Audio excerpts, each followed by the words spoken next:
দক্ষিণ আফ্রিকায় নির্মাণাধীন ৫ তলা ভবন ধসে কমপক্ষে ৫ জনের মৃত্যু হয়েছে। ধ্বংসস্তূপের নিচে আটকে পড়েছে আরও অন্তত ৫০ জন।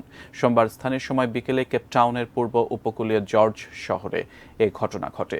সোমবার যখন ভবনটি ধসে পড়ে তখন সেখানে ৭৫ জন নির্মাণ শ্রমিক ছিলেন। মঙ্গলবার এক বিবৃতিতে শহরের পৌরসভা কর্তৃপক্ষ বলেছে, ধ্বংসস্তূপের ভেতর থেকে ২২ জনকে উদ্ধার করে হাসপাতালে নিয়ে যাওয়া হয়েছে।